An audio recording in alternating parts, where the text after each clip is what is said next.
Nous reprenons nos travaux. Nous recevons l'Assemblée des évêques catholiques du Québec. C'est de la grande visite. Je pense que c'est la première fois que le cardinal Lacroix, qui est archevêque de Québec, Monseigneur Lépine, qui est archevêque de Montréal, et le plus près de Québec, Monseigneur Lortie, qui est évêque de Mont-Laurier, qui est président de l'Assemblée, viennent en commission parlementaire. On vous souhaite la bienvenue. On m'a informé que c'est Monseigneur Lortie qui va faire les premières présentations et qu'à tour de rôle, Monseigneur Lépine et le cardinal Lacroix vont prendre la parole et que vous allez conclure, Monseigneur Lortie. Si je ne suis pas dedans, vous me le dites. Vous avez 10 minutes pour faire votre présentation et après, il y aura un échange avec Mme la ministre et les porte-paroles des deux oppositions. Je vous laisse la parole, Monseigneur Lortie. Alors, je tiens d'abord, dans un premier temps, à vous offrir nos salutations les plus chaleureuses. Nous remercions la Commission des institutions pour nous avoir invités dans le cadre de cette consultation. Nous apprécions cette attention car le sujet revêt une grande importance pour le Québec et pour notre Assemblée. Dans notre mémoire, à la page 1, vous avez un bref historique à la page 1 du mémoire et nous mentionnons que nous existons depuis 1849. Évidemment, on n'était pas là au début. Et comme on vient de vous le dire, je passe un petit peu. À ma droite, vous connaissez le cardinal Lacroix et à ma gauche, le Monseigneur Lépine de Montréal. Et comme vous l'avez dit, moi, je suis le président de l'Assemblée des évêques catholiques du Québec. Et vous les avez mentionnés. Le premier sujet que va aborder Monseigneur Lépine, ce sera sur la signification et la raison d'être de la neutralité religieuse de l'État. Monseigneur Lacroix va enchaîner avec le sujet « La liberté de conscience et de religion ». Et moi, je terminerai avec la valeur du pluralisme québécois actuel et une très brève conclusion. Alors, je laisse la parole à Monseigneur Lépine. Monseigneur Lépine. Alors, d'entrée de jeu, pour plonger dans le vif du sujet, actuellement, la notion de neutralité religieuse est ambiguë, car elle est comprise au moins de deux façons assez différentes. Pour les uns, dont nous sommes, être neutre signifie ne pas avoir de préférence ou de parti pris. Du point de vue d'un État, la neutralité religieuse signifie donc que cet État n'a pas de préférence en la matière. Il n'est ni pour ni contre telle religion ou telle autre, ni pour ni contre la religion en elle-même, ni pour ni contre sa présence ou son absence dans l'espace public, ni pour ni contre la croyance, l'incroyance, l'athéisme ou l'indifférence par rapport à la religion. Il est neutre. Toute personne, bien sûr, est libre d'adhérer ou non à une religion ou à une pensée de type religieux. C'est fondamental. Comme individu, on a le droit d'être croyant, incroyant, athée, agnostique ou tout à fait indifférent par rapport à la religion. Et on a le droit de ne pas avoir d'opinion sur le sujet. Si l'État est neutre, c'est qu'il respecte toutes les options en la matière. Pour d'autres, la neutralité religieuse de l'État signifierait qu'il bannit toute manifestation de la dimension religieuse dans l'appareil étatique, notamment les signes et symboles qui seraient visibles dans les lieux, dans les documents ou encore dans le comportement ou l'habillement du personnel. Neutralité religieuse signifierait alors absence de tout signe religieux. À notre avis, cette compréhension de la neutralité religieuse de l'État contient en elle-même une contradiction, puisque l'État aurait alors une préférence en matière religieuse, celle d'en exclure toute manifestation. Il ne serait donc pas neutre. On se rapprocherait dans les faits d'une sorte d'athéisme officiel. Alors pourquoi un État choisit-il la neutralité religieuse? L'objectif n'est-il pas de garantir concrètement l'exercice des libertés fondamentales et en particulier de la liberté de conscience et de la liberté de religion? Ces libertés, il faut le souligner, précèdent l'État. Elles ne viennent pas de lui. L'État les reconnaît et les respecte. Il n'en est pas la source. Ce n'est pas l'État qui accorde les libertés aux citoyens, ce sont les citoyens qui se donnent un État sur lequel ils comptent notamment pour faire respecter leurs droits et libertés.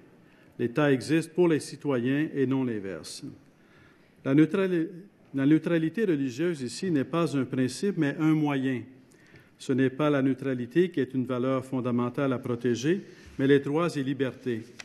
C'est pourquoi nous suggérons que soit clairement exprimé dans le projet de loi que l'option de l'État québécois est de garantir, protéger et promouvoir l'exercice des libertés fondamentales dont font partie intégrante les libertés de conscience et de religion. Aussi, osons-nous poser une question qui pourra surprendre. Le titre du projet de loi est-il le bon? Quel est le but poursuivi? L'objectif n'est pas de protéger l'État, mais ses citoyens. Ne faudrait-il pas le dire explicitement, même dans le titre de la loi? Le titre ne pourrait-il pas être « Loi favorisant le respect de la liberté de conscience et de la liberté de religion ». Cardinal Lacroix.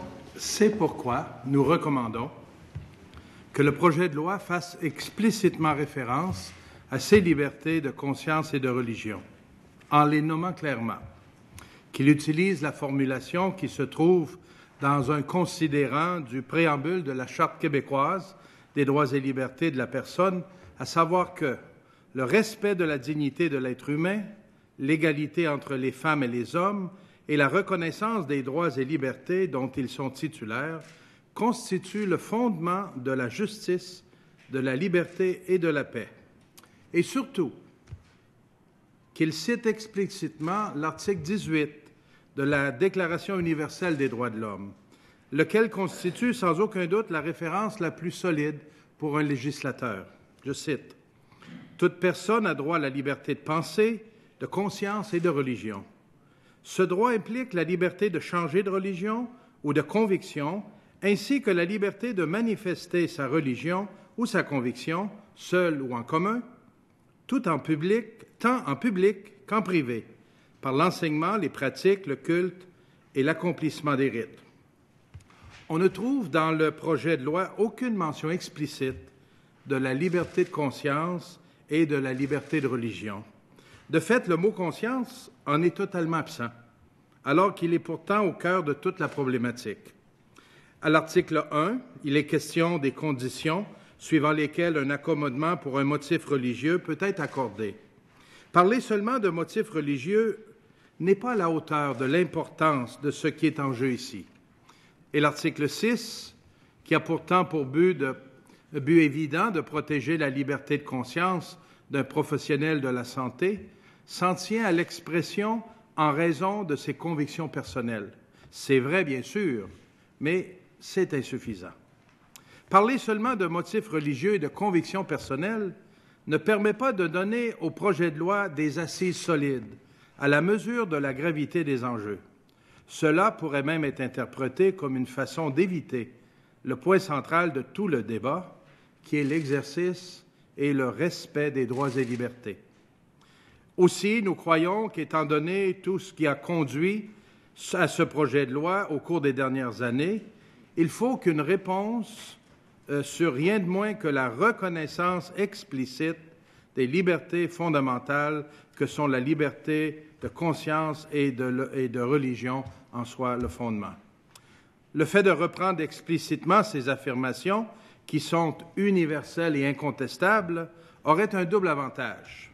D'abord, d'élever tout le débat et la législation qui en découle au niveau approprié, qui est celui des valeurs universelles reconnues dans le concert des nations, et de plus, d'éviter que les interprétations de la loi ne s'enlisent dans des discussions stériles sur le caractère privé ou public de la religion.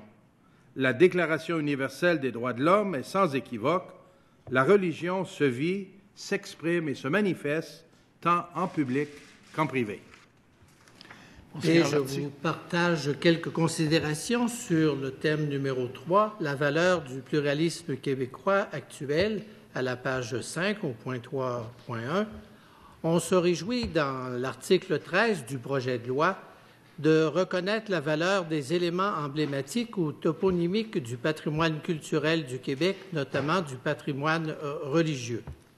Toutefois, cela nous paraît réducteur car les éléments toponymiques auxquels on réfère, sans les nommer, n'appartiennent pas seulement au passé ou au patrimoine. Il y a bien des éléments du présent, de la vie actuelle de notre Église, par exemple, qui seront sans doute considérés dans l'avenir comme faisant partie de l'héritage ou du patrimoine. Notre mémoire donne quelques exemples. Je vous cite la Porte Sainte installée en 2013 dans la cathédrale de Québec, ou la relance ou la nouvelle vie dans des lieux fort fréquentés grâce à des investissements majeurs financiers, comme par exemple à l'Oratoire Saint-Joseph à Montréal. Il est bien important de reconnaître que la réalité religieuse fait encore et toujours partie, bien que de façon différente, du Québec contemporain. Ce n'est pas seulement une question d'héritage du passé ou de patrimoine. Pour notre part, nous voyons sans cesse des manifestations inédites, en particulier chez les jeunes adultes, qui permettent d'entrevoir la naissance d'une toute nouvelle façon d'être Église. Que l'on pense aux Journées mondiales de la jeunesse avec le pape, où des millions de personnes sont au rendez-vous et des milliers de jeunes adultes catholiques québécois y participent.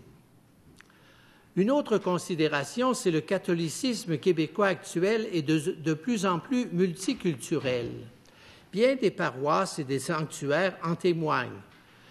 Notre mémoire vous donne des exemples, mais je souligne uniquement que le dimanche au Québec, la messe est célébrée dans plus de 42 langues différentes. À ce pluralisme interne au catholicisme s'ajoute bien sûr la nouvelle diversité religieuse à laquelle la plupart des Québécois n'étaient pas habitués ni préparés, surtout quand elle devient plus visible. C'est évident, l'une des causes principales au débat qui a conduit à ce projet. Nous croyons qu'il est de première importance d'affirmer la valeur de ce nouveau pluralisme québécois. Il faut le traiter comme une richesse. Nous constatons que le projet de loi évite de nommer ou de qualifier ce nouveau pluralisme. Nous croyons qu'il devrait le faire. Il est important de nous demander s'il est toujours approprié d'aborder la question à partir d'une logique des accommodements.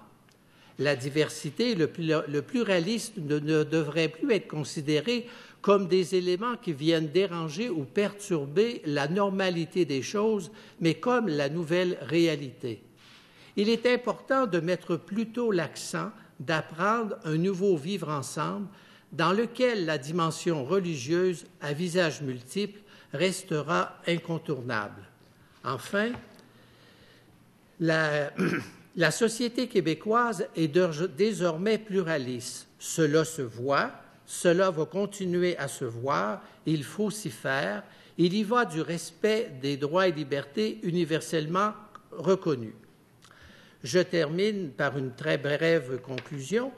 Nous voulons vous redire notre profond attachement à nos institutions démocratiques.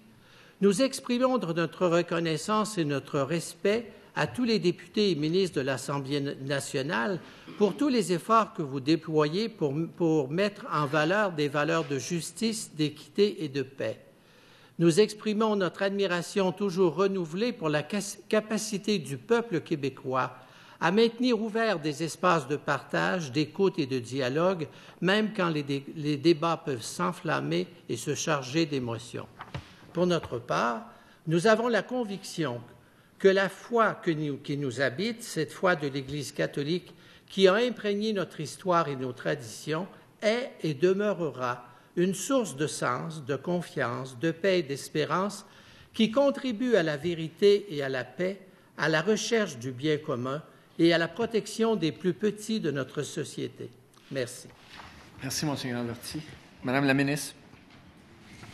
Merci beaucoup. Merci, messieurs, de votre témoignage et également du mémoire que vous nous avez partagé. Fort intéressant parce que vous abordez la question de la neutralité d'une façon qui est intéressante aujourd'hui et je vous dis pourquoi. Nous entendrons un peu plus tard cet après-midi un groupe qui a interprété la neutralité de l'État comme vous le faites lorsque vous dites qu'il y a deux interprétations de la neutralité de l'État. Il y a la première à l'effet que les institutions sont neutres, mais on respecte la liberté de conscience et la liberté de religion des gens qui interagissent au sein de ces institutions-là. Mais il y a une autre interprétation plus rigoureuse à l'effet que la neutralité impliquerait l'absence de la réalité religieuse, de la liberté de conscience dans l'espace public, ce qui n'est pas celle qui nous a inspirés dans la rédaction du projet de loi.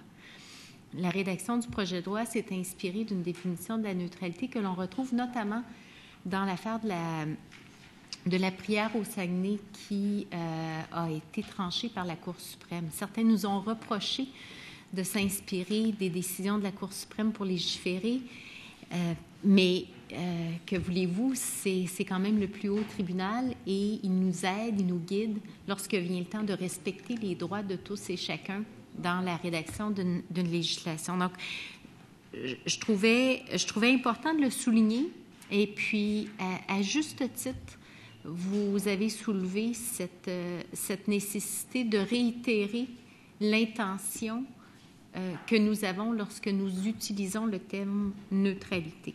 Alors, merci beaucoup. Dans votre projet de loi, vous mentionnez aussi une préoccupation, dans votre mémoire, pardon, petit lapsus. Dans votre mémoire, vous mentionnez que vous souhaiteriez voir ou retrouver au sein du texte des précisions quant à l'importance de respecter la liberté de conscience et la liberté de religion. On n'y fait pas référence parce que nous avons notre charte qui prévoit déjà ces droits-là et qui prévoit déjà le respect de ces droits-là. Donc, principe de rédaction, on ne retranspose que très rarement dans les textes de loi des dispositions que l'on retrouve dans d'autres dispositions législatives. Donc, je vous dis ça, mais ceci étant, est-ce que vous maintenez cette recommandation qui est formulée à votre mémoire? Monseigneur Lépine? Disons, il y a comme la réalité des faits et des courants qui se dessinent. Alors, dans les faits, dans les courants qui se dessinent, souvent, le mot neutralité est compris dans une perspective exclusive de la visibilité, c'est-à-dire cacher, pour ne pas dire voiler, la visibilité. Et ça étant présenté comme une neutralité, mais c'est une neutralité qui, finalement, rend plutôt, qui affaiblit, je dirais, la perspective de la liberté de conscience et de religion et d'être, et d'exprimer et de vivre en privé et en public. Et dans ce sens-là, l'idée, c'est que en faisant le lien explicitement avec cette dimension de la liberté fondamentale dans le projet de loi, en trouvant une façon de faire le lien, c'est pour orienter l'interprétation du mot neutralité, si on veut, pour que ce soit vraiment une neutralité, entre guillemets, respectueuse de la diversité, où on n'a pas à avoir peur de la visibilité, de la différence ou des différentes confessions.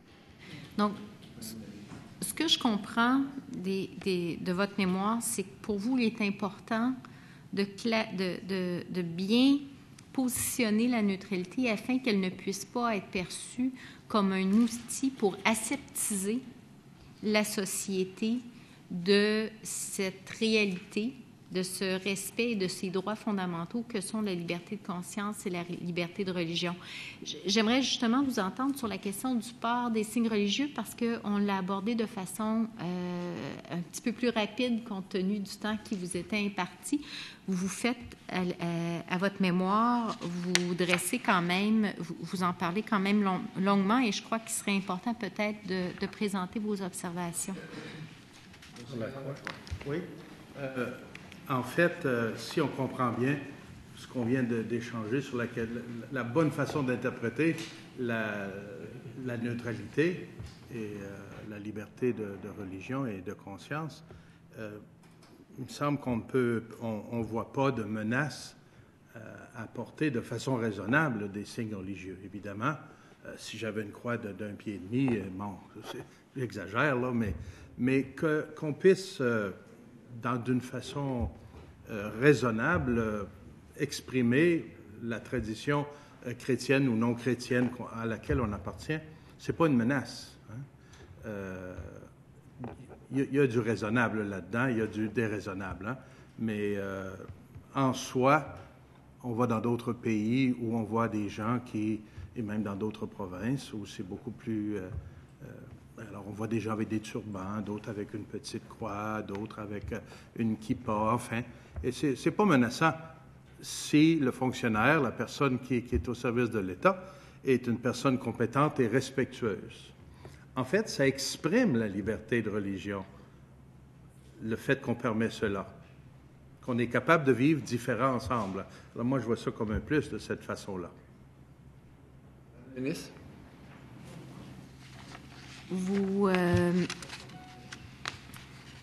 En fait, vous expliquez aussi, et je trouve ça intéressant, on a abordé à plusieurs reprises dans les travaux de la Commission la question de la laïcité. Notre collègue tout à l'heure proposait peut-être d'ajouter dans le préambule ou dans un préambule du projet de loi une affirmation quant au fait que le Québec est un État laïque.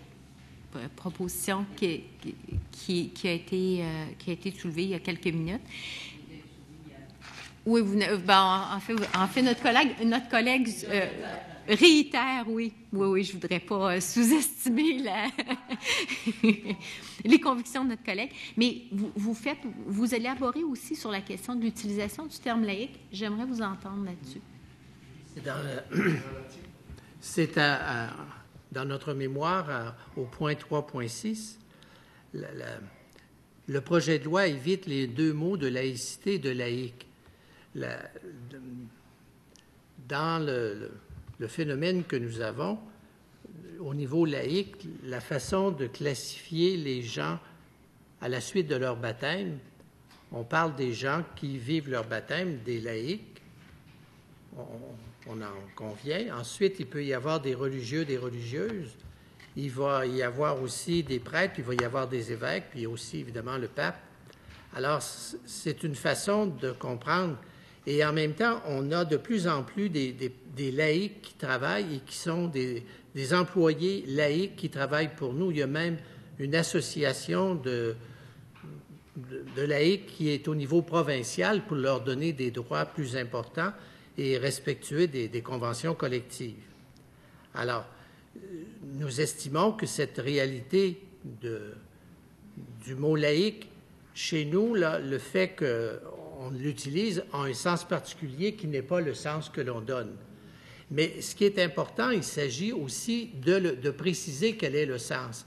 C'est parce que même si on parle, mettons, d'un État laïque, il est important de voir la portée de cette signification. Je ne sais pas si Monseigneur Lépine. Vous aviez un commentaire additionnel? Moi, j'ajouterais, c'est bien évident que l'État québécois est un État laïque, mais la société, elle, n'est pas laïque. La société vit... Voilà, et c'est ça parfois qu'on mélange, je trouve. Hein? L'État québécois est bel et bien laïque, mais la société ne l'est pas. Dans la société, on retrouve tous les courants et les expressions, et ça, c'est acceptable. Ça ne serait pas acceptable au niveau gouvernemental. Mais, alors, on n'a aucun problème à dire que l'État québécois est laïque. Je pense que c'est une évolution heureuse. Et si on l'entend bien et on le vit bien, ça ne fera qu'aider à vivre la démocratie et ça aidera à faire respecter les droits et libertés de tous les Québécois et Québécoises. Et ça, c'est un plus. C'est à la fin du 3.6 dans le mémoire. Ouais. Lépine, vous aviez un autre commentaire là-dessus? Disons, parfois, il y a des thèmes que l'on prend pour acquis, mais il ne faut pas les oublier, et c'est le mot démocratie. Quelque part, nous avons le privilège de vivre dans une démocratie, et c'est un privilège dans le monde et dans l'histoire. Et pour moi, c'est de protéger la démocratie, d'affermir la démocratie. Donc, quel impact est-ce que ça a sur ce qu'on est en train de faire? Quel impact est-ce que ça a sur la qualité de la vie démocratique? Et dans ce sens-là, si on peut dire que dans les cas de démocratie, qu'on est non seulement un État démocratique, mais qu'on est une société démocratique, là, on affermit la question des libertés fondamentales. Et donc, c'est comme un esprit qui vient animer. Et comment faire en sorte que la différence soit vue comme une richesse, même si ça veut dire peut-être qu'il va falloir qu'on prenne le temps de rencontrer l'autre pour comprendre. La différence peut être vue comme une richesse. Et alors qu'on était... L'identité, je pense, est une force aussi, mais la différence aussi. La démocratie, c'est un contexte dans lequel on peut... ça prend du temps, ça prend des énergies, ça ne se fait pas du jour au lendemain, mais le filon démocratique qui soit toujours présent de façon explicite m'apparaît important. 30 secondes, Mme la ministre. Écoutez, 30 secondes, je vous remercie parce que je vous remercie pour vos explications, puis je vous remercie aussi pour le mémoire, parce que j'ai été vraiment touchée par une phrase, et vous mentionnez à la page 6, « La société québécoise est devenue et va demeurer culturellement et religieusement diversifiée et plurielle. C'est la réalité. Il faut non seulement prendre acte de cette nouvelle réalité, mais surtout l'intégrer à notre compréhension de ce que signifie être québécois, être québécoise. » C'est beau. Merci. Je dirais que vous qui connaissez un petit peu Mont-Laurier... Je savais qu'elle allait parler de ça. Non, mais à la cathédrale, le 9 octobre, à la messe, il y avait quelqu'un du Salvador, du Pérou, de la Tchécoslovaquie, du Sénégal qui était à la messe. Ces gens-là ont trouvé un emploi dans notre région et ils viennent régulièrement. Moi-même, je suis surpris de voir que le paysage est changé. Puis quand j'entends Monseigneur Lépine, 42, la messe est célébrée en 42 langues, on ne les chassera pas demain matin pour dire on va avoir la paix. C'est un enrichissement pour tout le monde. Je vais vous emmener à Chamédé, Monseigneur Lortie, très prochainement. Madame la députée de Tachereau.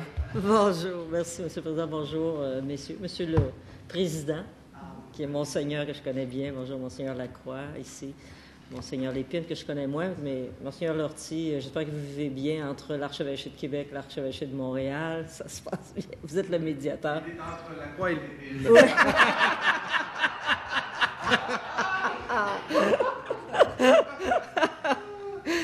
Wouh! Bon. Oui, c'est pour ça qu'on s'amuse. Écoutez, j'apprécie beaucoup votre mémoire. J'apprécie aussi beaucoup cette nuance que vous venez de faire en disant oui, on peut déclarer que l'État est laïque, mais la société, elle, est plurielle. Tout à fait. Ça, j'apprécie beaucoup. Ça, on s'entend là-dessus. Il y a une chose dans votre mémoire qui m'étonne. Il y a tout un débat actuellement autour de la symbolique des vêtements religieux. Je n'oserais jamais dire que c'est du linge, je pense que c'est des vêtements religieux. Particulièrement concernant ce qui a été émis comme proposition à la suite de la grande consultation de M. Bouchard et Taylor. Il y a une proposition qui semble faire consensus au Québec. Vous n'en parlez pas, peut-être vous n'êtes pas d'accord, peut-être vous êtes moins plus frileux par rapport à ça. C'est que les agents en position d'autorité, juges, avocats et agents de prison, ne devraient pas porter de signes de religieux parce qu'ils ont un pouvoir de coercition. C'est-à-dire, eux peuvent donner des amendes, peuvent même mettre des gens en prison. Donc, cette importance de voir que ça ne peut en aucun cas être vu comme ayant peut-être une portée religieuse par un signe visible, a semblé assez important pour faire partie d'un grand consensus. Est-ce que je sais que vous dites, il fait partie de la conviction religieuse, le fait de pouvoir porter un vêtement même dans l'État. Là-dessus, on jase encore, mettons, au Québec. Mais là-dessus, il semblait y avoir consensus. Vous n'en parlez pas. Est-ce que vous êtes ouvert à ça ou encore réticent? Moi, à première vue, là, dans ce que vous dites, c'est possible que le législateur estime que ce soit bon, mais il faut toujours regarder les motifs pour lesquels on fait cela. Alors, c'est important de regarder. On a mis beaucoup plus de restrictions sur le port du vêtement pour des mesures de sécurité. C'est moins au niveau de la foi. Alors, à ce moment-là, c'est sûr que pour nous autres, il y a une tolérance qui est donnée. Mais si jamais vous estimez que pour le bien commun, ça peut être nécessaire, moi, je respecterai ce que vous avez l'intention de faire pour la bonne marche du gouvernement, mais c'est moins notre champ de compétences. Alors, c'est pas question que je veux ni la chèvre et le chou, mais on le voit dans la façon de s'exprimer aujourd'hui. Il faut s'habituer à la différence et voir un enrichissement. Connaître une autre culture dans notre vie personnelle, c'est être davantage un homme et une femme parce qu'on intègre une autre portion de l'humanité. Alors moi, je me dis, ils ont des coutumes différentes des nôtres et c'est à nous de voir comment ça peut être un enrichissement. Mais je comprends que parfois, quand vous êtes en autorité, vous avez à légiférer, des fois pour une question de sécurité, mais au niveau de la foi, ce n'est pas une menace de porter un vêtement religieux. Monsieur Lépine. Disons, il y a comme l'impact pédagogique. La loi a un impact pédagogique, je pense, sur la société. Et dans ce sens-là, c'est qu'est-ce qu'on transmet comme message? Alors, c'est peut-être la question à se poser. Pour ma part, là, indépendamment des zones très ciblées, c'est le fait que dans la mesure là, où la visibilité, entre guillemets, est loisible et possible, à l'intérieur non seulement de la société, mais aussi dans l'État, c'est que le message que ça communique, c'est que la diversité, puis c'est une bonne chose. C'est pas quelque chose qu'on a à cacher. L'identité religieuse, c'est une bonne chose. C'est pas quelque chose qu'on a à cacher. Alors que pour des raisons de sécurité ou autres, qui sont autres que des motifs d'ordre religieux, qu'on puisse avoir une certaine réflexion, c'est une possibilité. Mais en n'oubliant pas que la loi, elle est pédagogique. Alors, quel est le message qu'on est en train de donner à travers ça? C'est parce que les gens ne savent pas qu'on a seulement 9 minutes quand on est. Je vous le dis. Il m'en reste 4, c'est bon. Non, c'est parce que c'est pas. Je connais bien la coutume catholique, par exemple. Je n'ai pas crainte d'avoir quelqu'un, mettons, devant moi qui a une croix. Mais si c'est un policier, je ne veux pas qu'il y en ait. Comprenez? Et c'est parce que il y a un pouvoir de coercition qui pourrait être vu, non pas par moi, mais par un autre. Et le contraire est vrai aussi. Donc, c'est pour ça qu'autour de Bouchard-Taylor, il y avait consensus. La diversité dans la population est accueillie avec plaisir et avec bonheur. Là, ce qu'on parle, c'est simplement d'agents de l'État ayant un pouvoir de coercition. C'est précis comme ça. Là. Je comprends, Monseigneur Lépine, que vous accueillez bien la diversité, nous aussi. La discussion est sur agents de coercition. Mais je comprends. Je ne sais pas si vous voulez en rajouter, sinon je vais poser une autre question. Je vous dirais que ce phénomène-là va s'accentuer.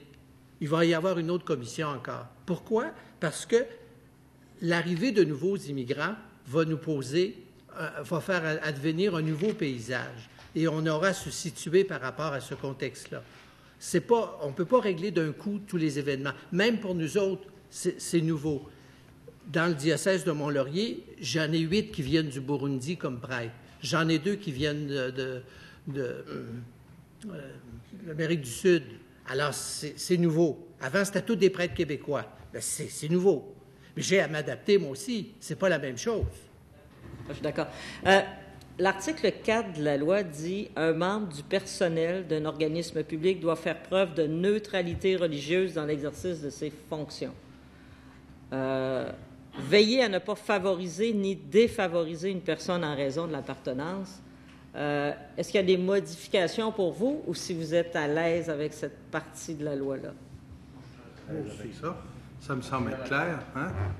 En autant qu'on comprend que la neutralité religieuse ne se situe pas seulement dans les vêtements. Elle est dans sa façon d'être, dans son professionnalisme, la qualité de sa relation et du service qu'il offre à la clientèle et aux citoyens et citoyennes. C'est là que ça se situe, hein, la neutralité. Beaucoup plus. Bon. Oui. Voilà. Je sais que c'est une question délicate. Je n'ai pas l'intention ou la prétention de dire qu'il y a une solution nécessairement claire.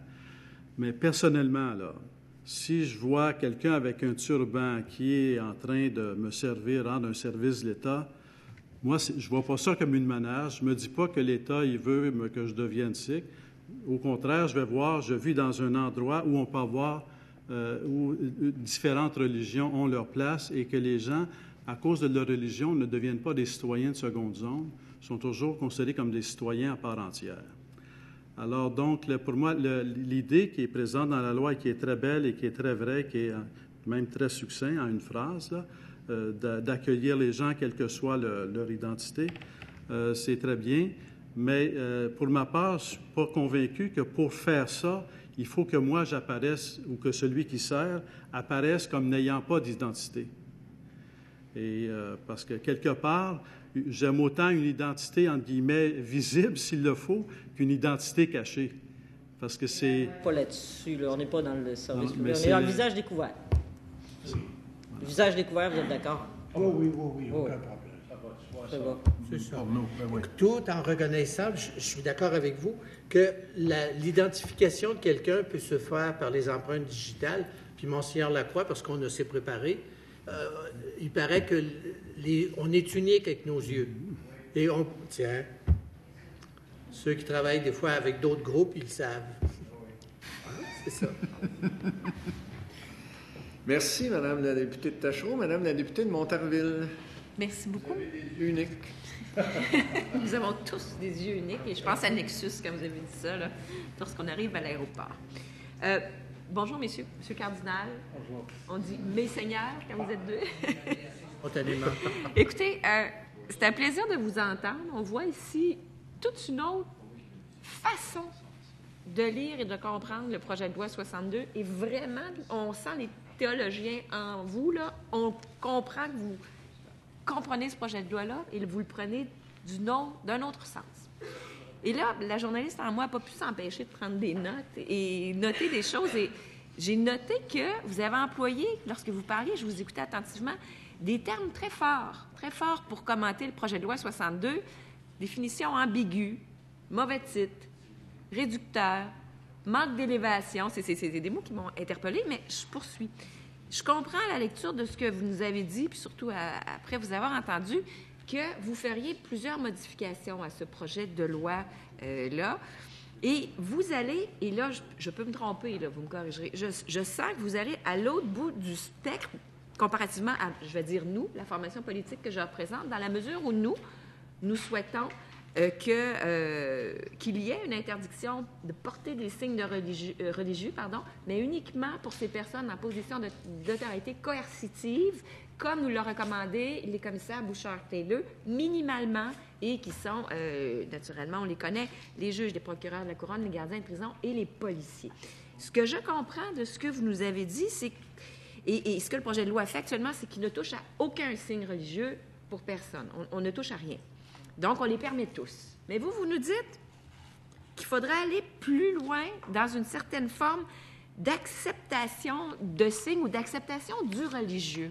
Et là, j'ai pris des notes, vous parliez, vous voulez que le projet de loi 62 fasse référence à la liberté de conscience et à la liberté de religion. Vous voulez qu'on les introduise dans le projet de loi plus spécifiquement.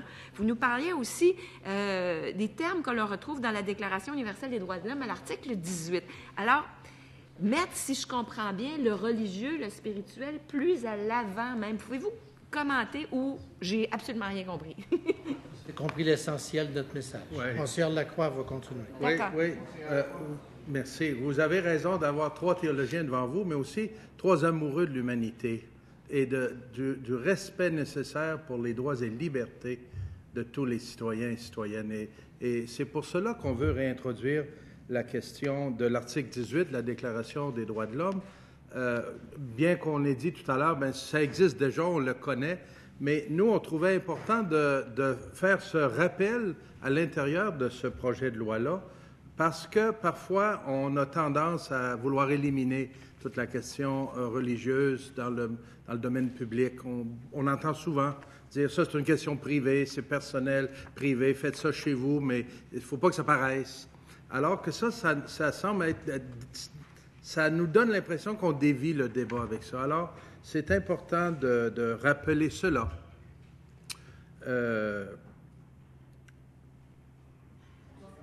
L'autre élément, c'est à la page 5 de notre mémoire en haut. Monseigneur Lacroix va continuer parce qu'il dit avec tellement de vigueur, et c'était son goût, le premier paragraphe au haut de la page 5. Oui. Le fait de reprendre explicitement ces affirmations qui sont universelles et incontestables aura un double avantage. D'abord, d'élever tout le débat et la législation qui en découle au niveau approprié, qui est celui des valeurs universelles reconnues. C'est cela. On a peur que ça soit évacué. Les valeurs universelles reconnues par le Concert des Nations. et, de plus, d'éviter que les interprétations de la loi ne s'enlisent dans des discussions stériles sur le caractère privé ou public de la religion. C'est pas mal mieux dit que ce que j'ai exprimé spontanément. Mais c'est ça que je voulais dire. Voilà. Madame la députée de Montarville, 1 minute et demie. Merci. Et on comprend très, très bien que c'est très clair ce que vous dites là. Mais ce que vous proposez, on serait devant un projet de loi tout à fait différent de ce qu'on a là. Non, on pense que ça l'enrichirait. Oui. Ouais. Ça préciserait les termes qui sont utilisés. C'est l'avantage de mettre ça. Et s'il y a une contestation, elle est plus difficile à hypothéquer le projet de loi parce qu'on s'appuie sur des lois où l'ensemble des pays du monde ont donné leur accord. Alors, c'est pas banal. Et aussi, la Charte du Québec, dans le préambule, vous l'avez aussi, ce rappel-là. C'est vrai que Mme Vallée a plus d'expérience que moi dans rédiger un projet de loi, mais il en demeure pas moins que si on met explicitement les références, ça donne un appui plus ferme. Et l'autre, c'est faux de penser que la religion ne se vit qu'en privé. Elle se vit aussi publiquement. Et c'est important pour que, sans ça, on va devenir frileux. Et c'est incroyable l'avantage qu'on a de croire pour vivre chaque jour. Et quand on a de grandes épreuves, la foi, c'est un levier extraordinaire de savoir que quelqu'un est avec nous quand on a des difficultés. Parole, Monseigneur Lortie, merci. Cardinal Lacroix, Monseigneur Lépine, représentant l'Assemblée des évêques catholiques du Québec. La Commission suspend ses travaux jusqu'à 15 heures où elle poursuivra son mandat.